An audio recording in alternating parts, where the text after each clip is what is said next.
Hello student, देखो कल हमने प्रश्नावली 3 की जो स्टार्टिंग थी, जो भी बहुपद और उसकी घात क्या होती है, इन सब के बारे में बात की थी। अब आज हम प्रश्नावली 3.1 का जो पहला क्वेश्चन है उसकी बात करेंगे।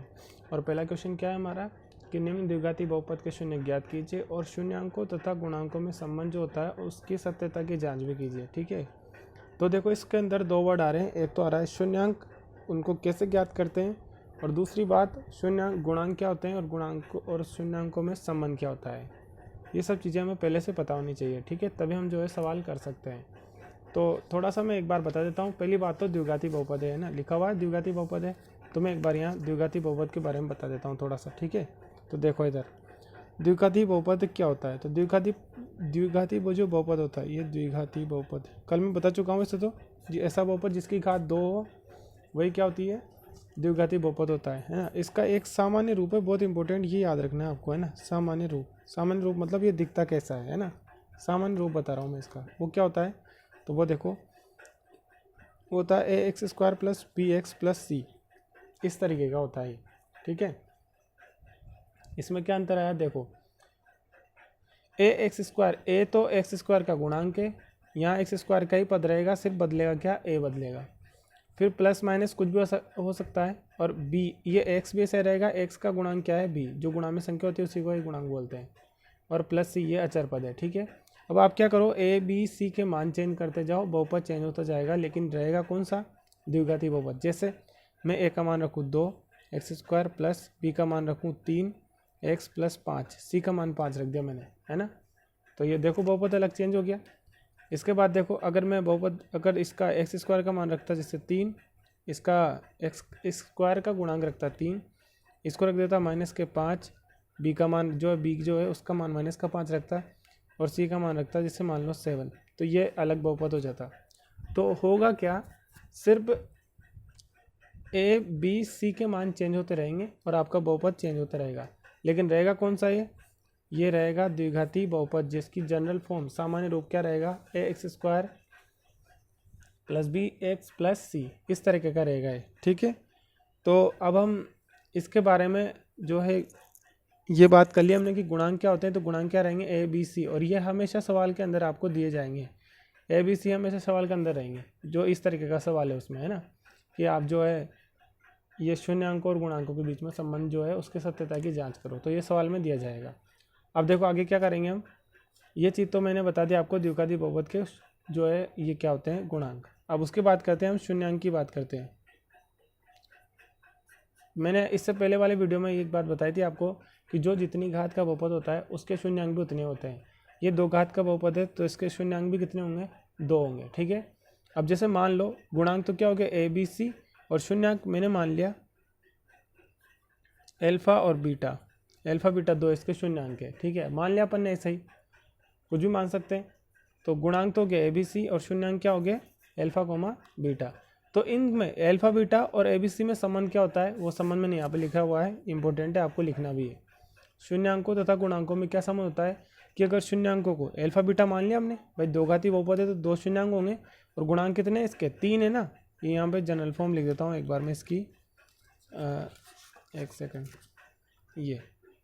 ये रहा वो बहुपद ax² plus bx plus c, ये है वो उसकी जनरल फॉर्म, है ना, सामान्य रूप द्विघाती बहुपद का ये रहा। ठीक है, अब इसमें इसके गुणांक तो क्या हो गया abc, और शून्यांक हमने मान लिया कौन से, एल्फा बीटा। तो इनमें जो संबंध होता है वो क्या होता है कि शून्यांकों का योग जो है वो -b/a के बराबर होता है। मतलब इस माइनस का चिन्ह और b के बटे में a लिख दो तो आपके शून्यांकों का योग आ जाएगा। ठीक है, और शून्यांकों का गुणा किसके बराबर होता है, तो शून्यांकों का गुणा होता है c/a। c यहाँ पे c दिया रहता है, जिससे कि इस सवाल के अंदर देखो, इस सवाल के अंदर अगर मैं आपसे पूछूं कि बताओ शून्यांकों का योग कितना होगा, तो आप डायरेक्ट क्या लिख दोगे, सर वो तो क्या होता है -b/a। और इस वाले बहुपद के अंदर -b का मान तो पहले से ही माइनस है, और b का मान कितना है -5, और अपॉन a कितना है 3 है। ये देखो, ये शून्यांकों का योग बता दिया हमने, और माइनस माइनस प्लस हो जाएगा 5/3। इसका मतलब शून्यांकों का योग कितना आएगा 5/3, और शून्यांकों का गुणा वो क्या होता है c/a। इस वाले सवाल के अंदर हमारे c कितना है 7, है ना, और a कितना है 3, तो ये आ गया। तो एल्फा कोमा बीटा मतलब शून्यांकों का गुणा क्या आएगा 7/3 आएगा। तो यही चीज़ मैं यहाँ पे बताना चाह रहा हूँ, आपको ये ध्यान रखना है कि शून्यांकों और गुणांकों में संबंध क्या होता है। शून्यांकों का योग -b/a के बराबर होता है और शून्यांकों का गुणा c/a के बराबर होता है। इसी की जांच करनी है हमें इस क्वेश्चन के अंदर कि ये संबंध जो है हमेशा लागू होगा, है ना। अब देखो और क्या बताने रह गया इसके अंदर, सब कुछ हो चुका है। अब सवाल स्टार्ट करते हैं अपन, ठीक है ना। तो पहला क्वेश्चन देखो, अब बहुपद दे भी रखा है हमें, ये शून्यांकों का ये संबंध आप एक बार कॉपी में लिख लेना। आगे बात करते हैं हम क्वेश्चन की, इसका सॉल्यूशन लिख रहा हूँ मैं, ठीक है ना। तो सबसे पहले तो अच्छा एक बात और बताना रह गया, शून्यांक ज्ञात कैसे करते हैं, ये चीज़ भी आपको मैं यहाँ नोट में लिख देता हूँ एक बार।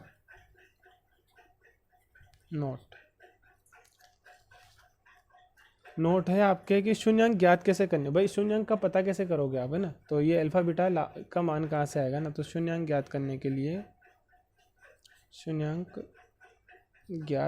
के लिए fx को fx बराबर 0 रख कर हल करते हैं, ठीक है। आपको क्या करना है, शून्यांक का कोई आपसे बोल दे जैसे कि यही बहुपद है हमारा, ये कौन सा 4x² + 8x, अगर ये बहुपद है, ये f(x) है हमारा, है ना, ये दे रखा है हमें बहुपद। आपसे कोई कह दे कि इसके शून्यांक ज्ञात करके बताओ, तो आपको क्या करना है, शून्यांक की परिभाषा ही कल मैंने बताई थी अच्छे से आपको कि शून्यांक क्या होते हैं, x के वो मान जो इस बहुपद को किसके बराबर कर देते हैं, 0 के बराबर कर देते हैं ना। तो हम अगर शून्यांक ज्ञात करना चाह रहे हैं तो इस बहुपद को पहले से ही 0 के बराबर लेके चलेंगे। तो देखो 4x² + 8x = 0, पहले से 0 के बराबर लिख दिया। अब x के दो मान आएंगे, मैं बता चुका हूँ 2 घात का बहुपद है तो शून्यांक भी 2 होंगे इसके, है ना। तो वो दोनों ही जो है इसके शून्यांक हो जाएंगे। देखो यहाँ से x और 4 कॉमन आ रहा है, देखो 4 भी कॉमन, x भी कॉमन, तो यहाँ से बचेगा x² + 8 में से 4 कॉमन आ चुका है तो 2 बचेगा, सॉरी x आएगा, एक x तो बाहर आ चुका है ना, और = 0। अब क्या करेंगे, देखो 4x भी 0 के बराबर कर दो, 4x को भी, और x + 2 को भी 0 के बराबर कर दो, ठीक है। दोबारा से देखो, ये चीज़ समझ में नहीं आई तो दोबारा से देखो। सबसे पहले बहुपद को 0 बराबर किया हमने, फिर क्या किया, 4, ये 4 यहाँ भी और 8 में भी 4 होता है ना, 2 × 4 होता है क्योंकि 8, 4 दूनी 8 होता है। तो 4 दोनों जगह से 4 कॉमन ले लिया, और दोनों जगह x भी है तो दोनों जगह से x भी कॉमन ले लिया। अब यहाँ से क्या बचा, यहाँ से 4 तो कॉमन आ चुका है, एक x भी आ चुका है तो सिर्फ एक x बचेगा, फिर प्लस ऐसा कैसा, 8 में से 4 बाहर आ चुका है, x भी बाहर आ चुका है तो सिर्फ 2 बचेगा, क्योंकि 8 क्या होता है, 4 × 2 होता है, तो 4 तो बाहर आ चुका है, सिर्फ 2 बचेगा, ये यहाँ लिख दिया है ना। अब क्या करते हैं, शून्यांक ज्ञात करने के लिए जब 2 ब्रैकेट बन जाए इस तरीके से, देखो ये 2 ब्रैकेट बन चुके हैं, है ना। तो एक इस ब्रैकेट को भी 0 के बराबर कर दिया और इस ब्रैकेट को भी 0 के बराबर कर दिया, ठीक है ना। यहाँ से x बराबर निकालोगे तो 0/4 है ना, गुणा वाली संख्या बटे में चली जाती है, और ये तो 0 ही आया, तो x का एक मान तो क्या आया, 0। दूसरा मान, इस 2 का उधर पक्षांतर कर दिया तो 2 आया, तो x बराबर यहाँ तो 2 आया और x बराबर 0, तो 2 माना हो गया ना, x बराबर 0 और x बराबर -2। तो मैंने बोला था 2 शून्यांक होते हैं, तो ये पहला वाला शून्यांक तो हो गया अल्फा, और ये दूसरा शून्यांक हो गया बीटा, ये -2 हो गया, ठीक है। तो शून्यांक ज्ञात करने के लिए क्या करते हैं, ये चीज़ समझा रहा था मैं, 0 के बराबर करते हैं और 2 मान प्राप्त कर लेते हैं। अब अपने सवाल पे आते हैं। देखो सवाल क्या कह रहा है कि हमने एक बहुपद दे रखा है आपको, इसके पहले तो शून्यांक ज्ञात कीजिए, शून्यांक ज्ञात कीजिए। अभी शून्यांक बता चुका हूँ मैं, क्या आए थे, 0,1 -2 आया था, ठीक है ना। और क्या करना है, शून्यांक तथा गुणांकों के बीच में जो संबंध होता है उसकी सत्यता की जांच कीजिए। तो सबसे पहले मैं यहाँ दोबारा से लिख देता हूँ आपको शून्यांक ज्ञात करने के लिए,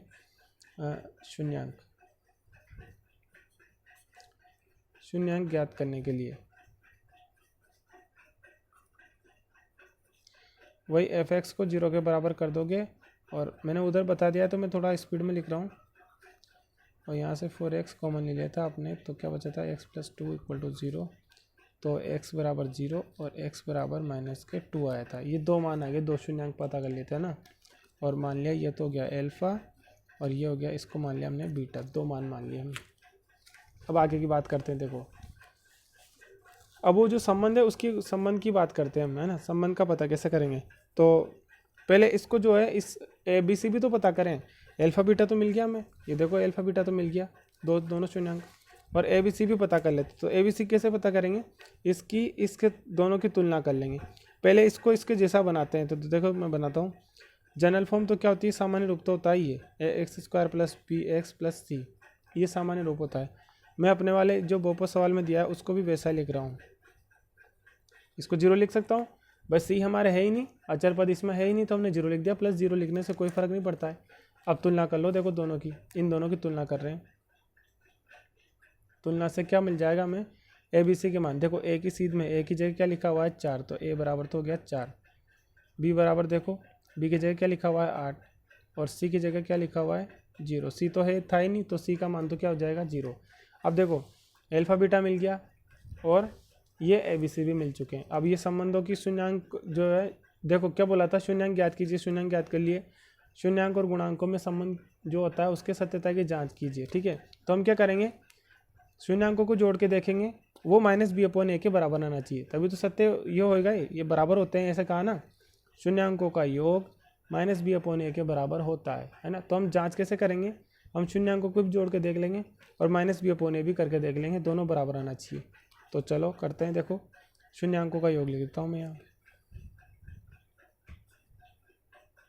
शून्यांकों का योग, ठीक है ना। शून्यांकों का योग करके देखते हैं, मतलब अल्फा प्लस बीटा कर रहे हैं हम। तो शून्यांक क्या क्या आए थे, एक तो आया था 0 और एक क्या आया था -2, ये -2, तो ये तो माइनस का 2 ही हुआ है ना। पर 0 जोड़ना तो कुछ भी नहीं जोड़ा आपने, सॉरी।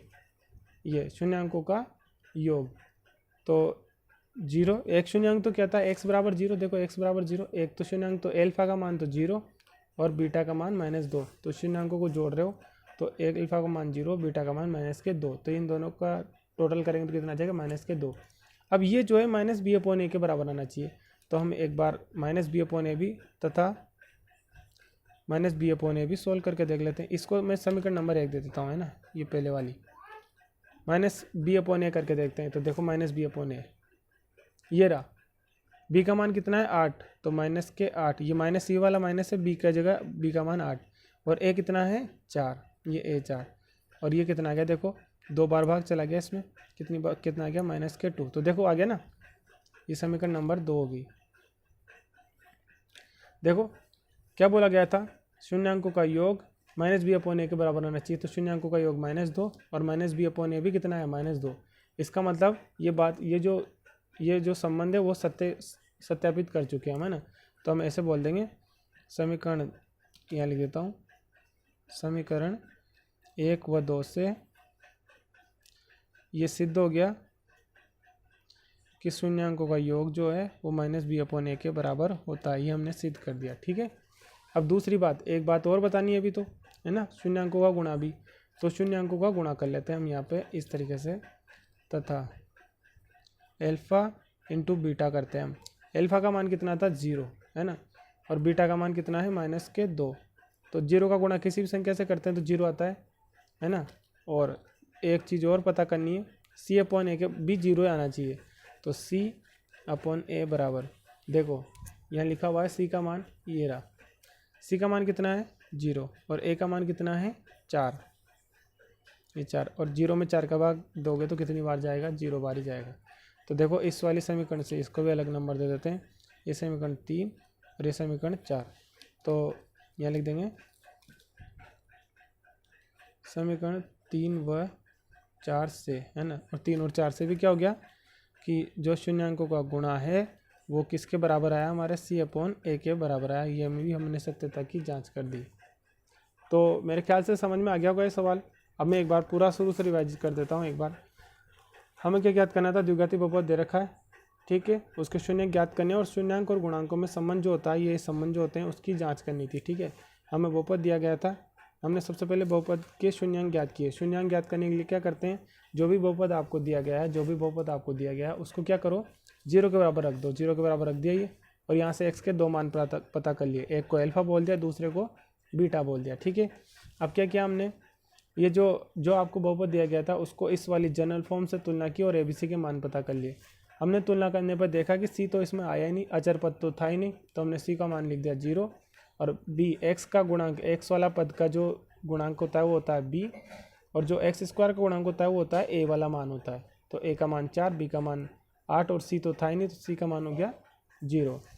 अब शून्यांकों का योग करके देखा हमने, ये रहे दोनों शून्यांक कौन से, अल्फा और बीटा है ना, इन दोनों को जोड़े 0 और -2 को जोड़ोगे तो -2 ही आएगा। और बी अपॉन ए कर गया, बी यहाँ से ये रहा बी और ए ये रहा, -b अपॉन ए करके देखा तो -b माइनस आ गया आगे 8/4 कितना हो गया -2। इस दोनों से देखा कि देखो दोनों तो ये तो बराबर ही आ रहे हैं, इसका मतलब क्या हुआ कि शून्यांकों का योग -b/a के बराबर होता है। और दूसरी बात, शून्यांकों को गुणा करके देख लिया, वो भी ऐसे ही आ जाएगा। ठीक है, तो मेरे ख्याल से सवाल आपको आ गया होगा। अब इसके बाकी के मैं कुछ क्वेश्चन दूंगा, वो आपको होमवर्क में करने हैं। ओके।